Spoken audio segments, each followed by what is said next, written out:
আসসালামু আলাইকুম ব্যারিস্টার হাসান। ওয়ালাইকুম আসসালাম। আপনি এর আগের ভিডিওতে বলেছেন ডিডব্লিউপি থেকে 480 পাউন্ডসের ক্রেডিট দেওয়া হবে। এই ক্রেডিট দেওয়ার ফলে অন্যান্য বেনিফিটের উপর কোনো প্রভাব পড়বে কিনা? এটি কিন্তু একটি ভেরি ইম্পর্ট্যান্ট কোশ্চেন, যে আমি ২টা ভিডিও দিয়েছি এর আগে এবং আপনারা দেখেছেন, এবং সেখানে অনেকেই আমাকে কোশ্চেন করেছেন যে এই যে 480 পাউন্ড যেটা ডিডব্লিউ থেকে ক্রেডিট পেমেন্ট হিসাবে দেয়া হবে এই নভেম্বর মাসে, সেটা কি পাওয়ার পরিপ্রেক্ষিতে অন্যান্য যে বেনিফিটগুলো আছে সেই বেনিফিটের উপরে কোনো রকমের এফেক্ট করবে কি না। তো এক্ষেত্রে আনসার হচ্ছে নো। তো এই যে 480 পাউন্ড এটা যে ক্রেডিট দেওয়া হবে এই নভেম্বর মাসে, এটা কিন্তু ইনফ্লেশনের কারণে যারা স্ট্রাগল করছে, যারা ইউনিভার্সাল ক্রেডিট পেয়ে থাকে তাদেরকে ইউনিভার্সাল ক্রেডিট পেমেন্টটা দেওয়া হচ্ছে। এবং এটা কিন্তু অন্যান্য যে বেনিফিটগুলো পাচ্ছেন তার উপরে কোনোভাবে এফেক্ট করবে না।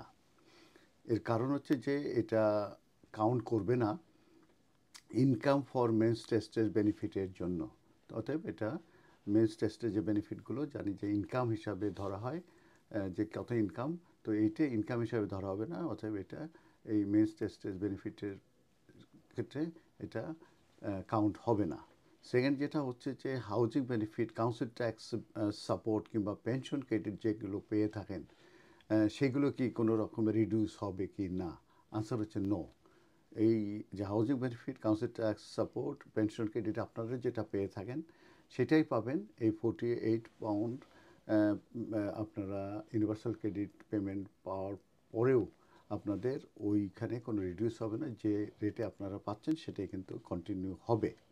আরেকটা কোশ্চেন কিন্তু অনেকের কাছে আসছে যে এই 480 পাউন্ড ইউনিভার্সাল ক্রেডিট পেমেন্ট এটা কি রিপে করা লাগবে নাকি, অর্থাৎ এটা ফেরত দেওয়া হবে কিনা ডিডব্লিউপিকে। এখানে আনসার হচ্ছে উইল নট নিড টু রিপেড, এটা পে করা লাগবে না। এটা হচ্ছে একটা tax free on of support payment. অতএব এই যে যেগুলো আমি বললাম এর অর্থ এই দাঁড়াচ্ছে যে ক্লেমেন্টস যে ফুল 480 পাউন্ড রিসিভ করবে ডাইরেক্টলি এবং without it affecting any other financial assistance they receive from the DWP কিংবা কোনো বেনিফিটের উপরে। তো এই অ্যানাউন্সমেন্টটা মূলত মিক্স রিয়াকশন হয়েছে এবং সবাই এটাকে ওয়েলকাম করেছে এই মুভটাতে, এবং তারা বলতে চাচ্ছে যে এটা timely boost ahead of winter, এবং এটা এই পেমেন্টের ব্যাপারে কিন্তু সবাই অ্যাপ্রিসিয়েশন করেছে। এখন প্রশ্ন হচ্ছে যে এটা কিভাবে আপনারা এই 480 পাউন্ড ইউজ করবেন। এটা অবশ্যই আপনারা এই পেমেন্টটা ওয়াইজলি ইউজ করবেন। তো এক্সপার্টরা কিছু রিকমেন্ডেশন করেছে, সেগুলো আমি আপনাদের শেয়ার করছি। এটা একান্ত আপনাদের নিজের ব্যাপার।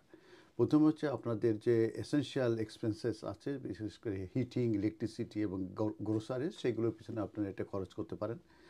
এবং এনার্জি মিটার যেটা আছে প্রিপেড, সেটার জন্য আপনারা টপ আপ করে রাখতে পারেন, যাতে করে উইন্টারে যদি প্রাইস হাইক হয় সেক্ষেত্রে আপনারা একটু সাশ্রয় পাবেন। আর হচ্ছে আপনাদের যদি ডেপ থেকে থাকে কিংবা রেন্ট এরিয়া থাকে সেই ক্ষেত্রে আপনারা এটা ইউজ করতে পারবেন। আর একটা জিনিস আছে যে আপনারা কিন্তু স্কামস থেকে সতর্ক থাকবেন। লোন অফার্স এই ধরনের প্রমিস করে তারা বলবে to advance your DWP payment ইত্যাদি ইত্যাদি, সেই স্ক্যাম থেকে আপনারা সতর্ক থাকবেন। ধন্যবাদ।